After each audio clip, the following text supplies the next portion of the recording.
Pow, ladies and gentlemen, CocoSports.com proudly presents the Boom Boom Room, and of course I am the sexiest man on all of Internet Wrestling Radio. That's right, Boom Boom here, shaking the room, live from the RVA, talking about Richmond, Virginia. Well, I'm in my room and going to talk about some SmackDown. Why am I talking about SmackDown instead of Dave Kokotis? Well, it's because Coco has come down with an acute case of who gives a fuck. He's been burnt out on the product right now, and to be honest, I don't blame him. So I decided to fall on the hand grenade, and I said, okay, you know what? I'll review Super SmackDown. So, you know what? Let's get right down and dirty with it here. Talking about Super SmackDown, coming to you live from Grand Rapids, Michigan last night. This is now, for those of you who are in the know, which is considered you're part of the Internet infantry, you are. You know that SmackDown is recorded every Tuesday. Well, for whatever reason, last night they just decided to just go ahead and do it live. To be honest, you know, the question we always ask when Dave and I do wrestling reviews is we always say, you know, do you give it a win, a loss, or a tie? Well, make sure you put down in your win, loss, or tie. I'm going to give it a tie. In fact, I'm going to give it a strong tie. It was on the verge of a weak win, but overall, I think it was just too much fluff for the show to overcome. So let me tell you what happened here. If you missed it out, if you're a huge fan, yeah, check it out. If not, this might be something you would be okay with skipping. The first match here, you got Fandango versus Roman Reigns, and these are two guys that I feel like WWE has dropped the ball with. Well, I know what you're thinking. Well, boom, boom. Why do you say that? Well, simple. Fandango, they took Johnny Curtis. They gave him a new gimmick, and you know they even hyped it up. They had him debut at WrestleMania against Chris Jericho. And I'm like, okay, you know, it just shows they got they're taking a chance here. They're taking a guy in the mid card, and they're gonna not only debut him at WrestleMania, they're gonna give him a win over a former World Heavyweight Champion, former undisputed World Heavyweight Champion. I know somebody's just screaming that right now, but that's the way it is. Then he goes out, and I don't know if it was injury or they just didn't have anything for him, but they took him off TV for a while after the whole breakup between Layla and Summer Rae and himself, that little love triangle. They have this opportunity to bring him back, so what do? They gave him the exact same gimmick. He just wears different clothes, gave him different music, and put him with Rosa Mendez, who is now on Total Divas. I guess they needed something for her to do, and I just feel like that was a wasted opportunity. They could have done a lot more. Roman Reigns, again, here's a guy who was he's being groomed to be the next Golden Boy. They're going to eventually hotshot him past John Cena. Not anytime soon, but it's going to happen.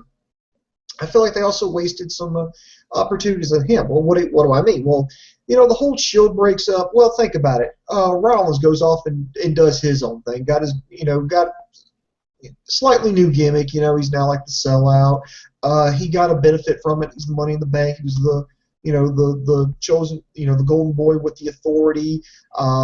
He can get a title shot. Well, I would say almost any time he wants, but the champion actually has to be on the show for that to happen. But anyway, I digress. He kind of got it's a similar look, but a different look. New music. Dean Ambrose, he went his own way. He did his own, got his own unique look, got his own separate interest music, but Roman Reigns stayed the same. Well, and I thought, okay, well maybe this hernia thing is going to be a blessing in disguise. You get him to leave for a while. He heals up. He was working with an acting coach to kind of improve his promos, to improve his presence. And instead of just, capitalizing on that, I feel like they dropped the ball with Roman Reigns. It's the exact same thing. I mean, he was wearing I think they may have changed up his vest this week, but exact same music, exact same entrance, exact same moveset, everything. Nothing changed with him. I really feel like they needed to do something different. Well, anyway, this match did exactly what you think it would have done. If you would have told everybody, hey, did you hear about the match on SmackDown? No, what match was it? Roman Reigns versus Fandango. What you think happened? Yeah, that pretty much happened. So, not a very good start. Commentary team, this was the trio of Tom Phillips, Michael Cole, and JBL. I'll give some props to Tom Phillips. He didn't have much to work with, but he tried to, tried to make it work. There's Michael Cole and JBL trying to get one over on each other, plugging the network, plugging the website. Tom Phillips is like, well, let me talk about the history between these two competitors. Let's see how their history and how their strategy plays in. And Michael Cole's like, dude, you're supposed to be promoting the network. What are you doing here talking about the match, trying to get the wrestlers over? How dare you? This is fucking SmackDown. This is the big leagues. You want to talk about, matches and strategies and the history between, competitors. You know what? Go back down to NXT and sit there with Renee Young and Alex Riley and, Prince Albert. I know Jason Albert. Nobody yell at me. You want to do that. This is WWE. This is the big leagues. You have to talk about, the network and about what John Cena's doing and sales merchandise. I'm going to make some awkward pop culture references, and JBL's going to mispronounce my name as Michael. All right. Anyway, out came Dean Ambrose. This was strictly to promote the tribute for the troops coming up tonight. Will there be a review on that? Yeah, you know what? No one else more than likely. So yeah, because they're hyping up the tribute to the troops match. It's a boot camp match scheduled between Dean Ambrose and Bray Wyatt.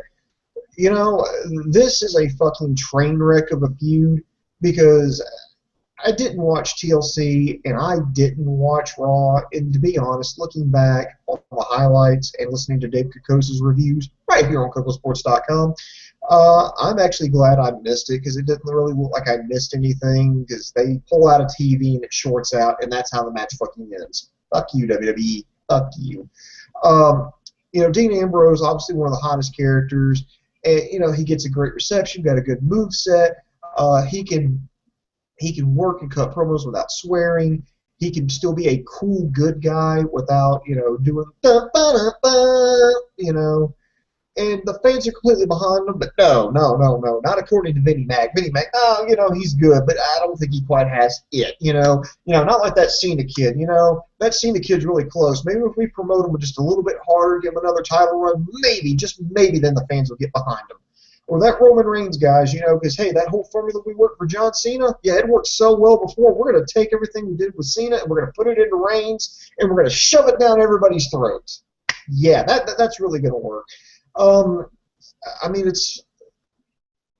It's absolutely horrible how this was booked. You take two guys that are just amazing. You already killed killed Bray Wyatt earlier this year, destroyed his fucking career. And I think in the sense of, okay, hey, maybe we need to resurrect this guy's career. Let's put him against somebody. Let's put him against Dean Ambrose and somebody who's red hot. Oh, yeah, let's wreck his fucking career to try to turn around Bray Wyatt's career. Yeah, that makes a lot of fucking sense. But I'm hoping that they actually have a match, and a match that has an actual fucking end on this boot camp match. Normally I'd be like, what the fuck? But it's a tribute to the troops. You can get away with a boot camp match. So best of luck here. Next is a six-man tag match. You have the Usos and teaming up with Eric Rowan to take on The Miz, Damian Mizdow, and Luke Harper. It's not a bad one. They kind of struck gold, WWE creative, if you can call them that, with Damian Mizdow with this gimmick. They're playing it up. They wouldn't let them, tag them into the match because that's what the fans want. They're bad guys. The Usos, I'm hoping they can rebound in the new year. Eric Rowan, I just don't know why they broke him and Luke Harper away from Bray Wyatt. Luke Harper at least saw some kind of success. He got a brief Intercontinental title run. Now, granted, both of these guys got into the main event of Survivor Series, but they've really been there. There's no really reason why they've split off from it, why they're on opposite ends of each other. Did Luke Harper call Eric Rowan's mom a whore? What the hell? Why are these two on opposite ends? What philosophical differences do they have? But we don't know because WWE Creative has very piss poor writing, and I don't know why. I don't understand. And if you can't make me care, then why should I care about the match? Why should I care to tune into your product? It was good for what it was. I do admit I did like Eric Rowan flying off the top rope, that 300-pounder doing a flying body press. Okay, yeah, that was kind of cool, seeing like a big guy like that get airborne. They got the win. Let's see next. They were promoting. Let's see. Jimmy Uso and Naomi and Miz, flirting with Uso's wife. That is Naomi. I kind of don't. I think this only works if this fuels the feud between the Usos and Miz and Mizdow. I think that only serves to bring it forward, but so far I'm kind of got the jury still out on this. I'm not a huge fan of it, but let's see. Next, Ryback was coming out to face Seth Rollins when he got jumped by Rusev. First of all, let me just say how fucking stupid this feud's going to be, because Ryback is somebody that he wouldn't be in this position had WWE Creative not fucked him to begin with. Wait a minute, let's take a trip back in time. All right, we're back in time now. It's like what, 2011, 2010, Hell in a Cell. Yeah, remember that? John Cena's hurt. Punk is the champion. Ryback is somebody that, they took Ryan Reeves, that he was Skip Sheffield. He broke his ankle, had to leave the Nexus. The Nexus breaks up. He comes back. Now it's this Ryback character. He's got this Terminator gimmick. They start putting him up against these jobbers. They put him up against 1, 2, and 3 men at a time. The whole feed me more. We're getting fired up with it. Well, dun dun dun dun goes down. Completely goes down with an injury. And he's trying to put this Ryback kid over. Son, you got my permission. Yeah, go out there and give CM Punk hell. And Dave and I were like, no, this is a bad fucking idea, because you can't have Punk lose. You can't have Ryback lose. So what did they go with? They went with the crooked referee. They had, what's his name? Dave, help me out. The referee. Shit, I cannot think of his name. I know who he is. I mean, I'm picturing him right now in my mind. I cannot think of his name right now off the top of my head. He was with Vicky Guerrero. Help me out, infantry. Help me out. Shit. You know who I'm fucking talking about. He's been off WWE programming for a while. Please somebody fucking message me. God damn it, Dave. Not George Bush. Fuck you. God, I'm trying to think. Anyway, the crooked referee, and it's going to come back to me. I mean, I know exactly who the hell it is. I got his damn face. Not Moxley. Shit. I had it on the tip of my tongue. Fuck you, Dave. You're not helping. It's not Rocky Balboa, you asshole. Anyway, they put him in that match. They put him in that no-win, and they had the crooked referee, and then boom, there goes his career. And then they put him in. They put him up with the Team Hell No to take on the Shield in a 6-man tag match. Lost again. Then they turned him heel, and then they had the whole Ryback gimmick. And then next thing you know, he's failing.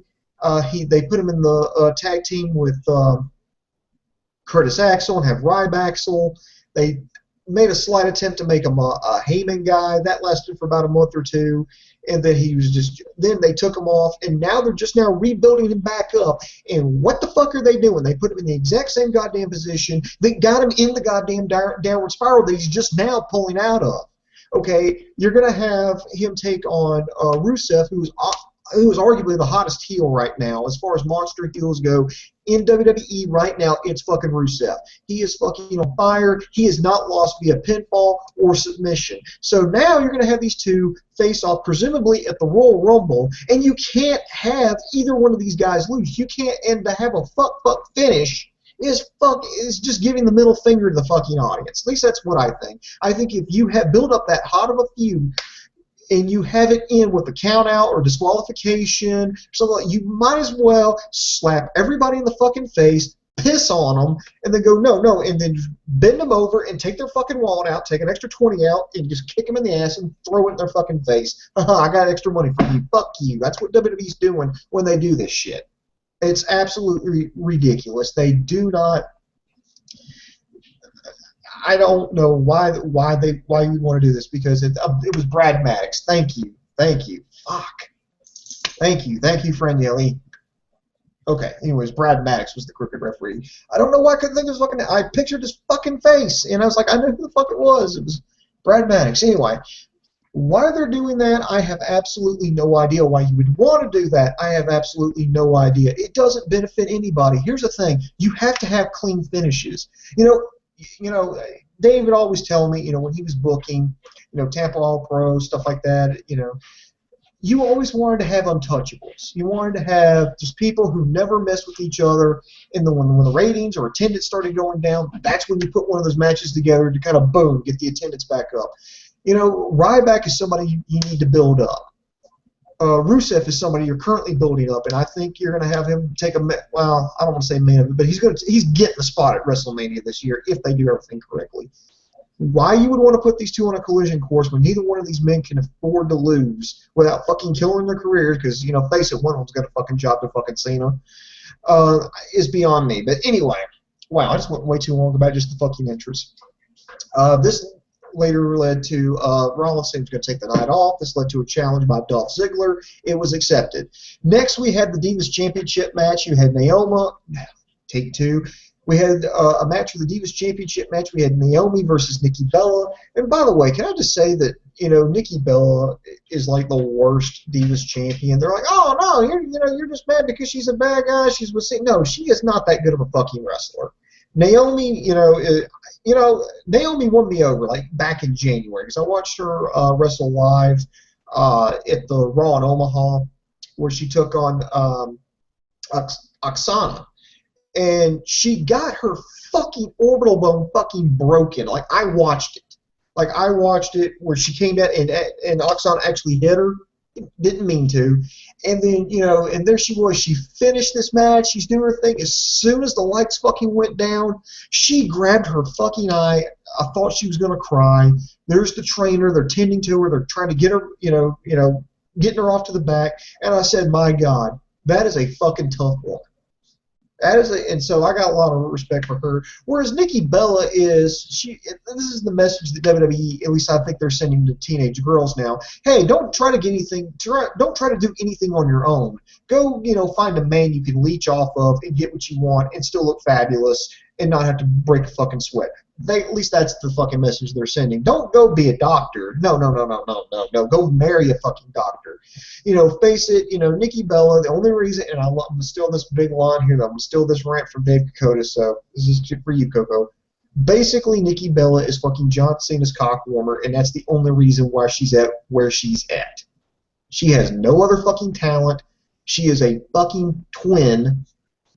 And, and that's it. I mean, the match was lackluster. Naomi looked great for what little time they gave it. They gave it like 4 minutes. I mean, it was a very disappointing match. I mean, it was really just not to advance anything with the Divas Championships. It was to advance the men involved.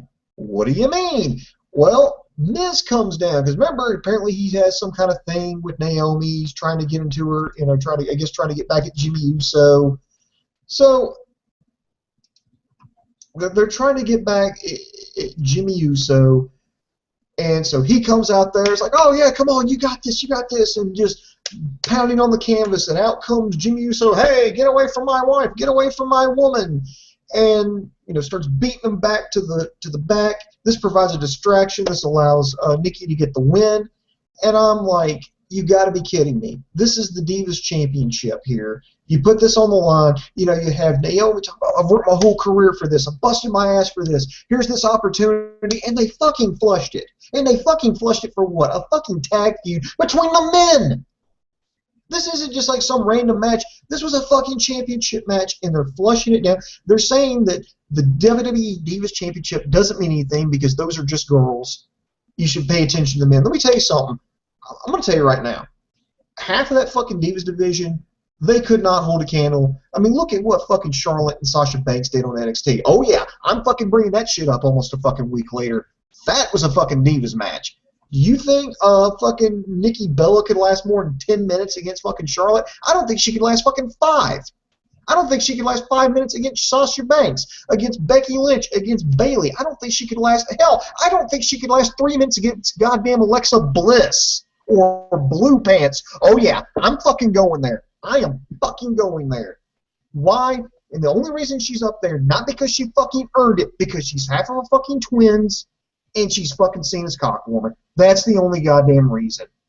And it fucking breaks my heart to know that WWE is, I mean, they've got great talent. Look at NXT. Look at those women down there. Look at how much they bust their ass. And the message they're going to get from the fucking WWE locker room when they go up to the main roster is, yeah, try to look cute. We might put you on Total Divas and see if you can get all your shit in within 3 minutes. And it has to end with a schoolgirl roll-up. We can't have you hitting actual wrestling maneuvers. It may make the guys look bad.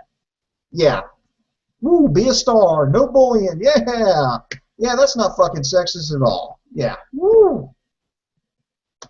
Wow, I kind of went off on a rant on that one. Next year we had Kane versus Adam Rose. This is just, again, bad booking because, again, there's still a line from Dave Kokotis, who gives a fuck? Because that's pretty much the way WWE's presented. I mean, you've made Kane, this monster look fucking weak. They put him in slacks, gave him a haircut. That's about it. And then you put him against Adam Rose, who I thought you were teasing to turn heel because of the bunny. Well, apparently him and the bunny have kind of worked, maybe kind of ironed some things out, and it's just like the crowd's like, we don't care. You've completely taken away all the credibility from both of these competitors. And it's just like, okay, are you trying to get Kane over as a really bad guy? Well, don't have him beat up a face that a lot of people don't like and pile drive a fucking bunny, which people can't stand.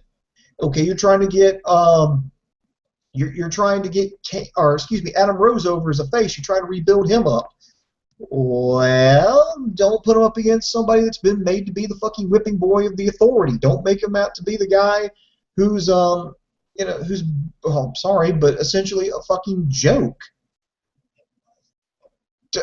And you're not, it's like, well, people don't care. Oh, but it's just SmackDown, and that's part of the fucking problem. Oh, but it's just SmackDown. Oh, but it's just SmackDown. Oh, but it's just Futurama. Oh, but it's just Arrow. Oh, but it's just The Voice. Oh, but it's just America's Got Talent. Oh, but it's just How to Get Away with Murder. Oh, but it's just Pretty Liars. Oh, but it's just Jane the Virgin. Oh, but it's just The 100. Oh, but it's just Supernatural. Oh, but it's just Games of Thrones. Yeah, that works for every fucking other medium. Yeah.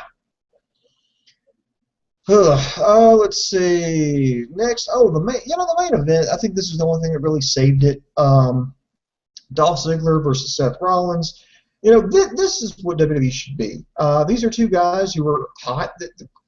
The crowd's solidly behind Dolph Ziggler, and he doesn't do anything to compromise his character or his integrity. He's a solid face that people are behind. Seth Rollins, he's solidly a heel. People, they like him, but they boo him because he does diabolical things. Ooh, he's diabolical. These two, and again, this is the complete opposite here. Remember the first match, Fandango versus Roman Reigns. Well, what do you think? What happened? Well, what do you think happened? Well, I think that Roman Reigns dominated, speared him, and won. Yeah, that's what happened. Well, Dolph Ziggler versus Seth Rollins. Well, what do you think happened? Well, I think they put on a good match. Well, they did. Absolutely amazing. You even had Joey Mercury and Jamie Noble get involved with this. What I like about this is, you have Dolph Ziggler.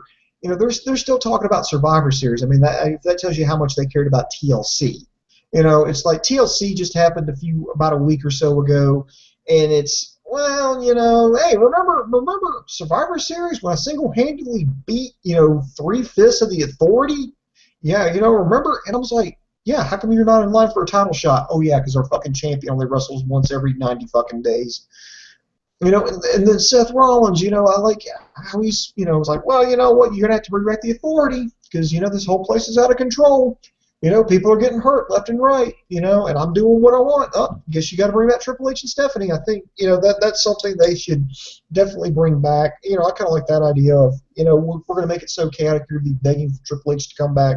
And I like that he's maybe trying to form other alliances until the Authority comes back or if they come back. So I like where it's going here. See, in comes the referee winds up throwing out J&J security. This provides a momentary distraction because Seth Rollins doesn't want him to go. He gets hit with the zigzag and gets a clean win, which I was actually shocked because apparently they are capable of doing that. So that was essentially SmackDown in a nutshell. Is it worth watching if you're a hardcore WWE fan? And I can't imagine there's too many of those left anymore. Probably not. I mean, if you are, check it out. If not, the only thing you really need to check out is the main event. So it's maybe tribute to the troops will be better because maybe they'll actually pretend to give a shit.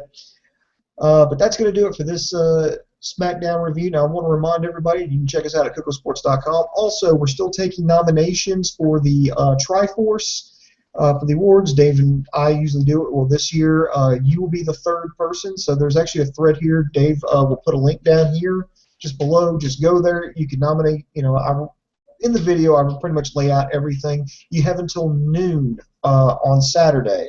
That would be noon Eastern, excuse me, on Saturday the 20th. On Saturday the 20th at noon, we're going to close nominations. I'll take them and compile them, and I'll create a survey. We'll put it on cocosports.com, and whoever wins, well, you won't find out till we do our end of the year award show. So please get them in. You still got about 3 more days to get them in. So please get on there and get in your nominees. We've got the Wrestler of the Year, the Faction of the Year, Breakout Star 2014, Tag Team of the Year, all kinds of stuff on there. But we'll put the link down here. Please get them in. And also be sure to visit cocosports.com. That's KOCOsports.com. It's your home for all combat sports. That includes boxing, mixed martial arts, pro wrestling, amateur wrestling, sumo wrestling, kickboxing, taekwondo, judo. If you can get your nose broke doing it, we got you covered there on that site. Yeah, we've also got our wonderful news and gossip section. We've also got the latest news there. We've got a wonderful, very popular video on demand section. So if you want to catch this episode of SmackDown, or you actually want to go back and watch something good like NXT, you can check it out there. It's available 24 hours a day, 7 days a week, and the best part is it's absolutely free. So check it out at cocosports.com. It's where the world goes to kick ass. So that's going to do it for me. And for my partner, Dave Kokotis, I am over.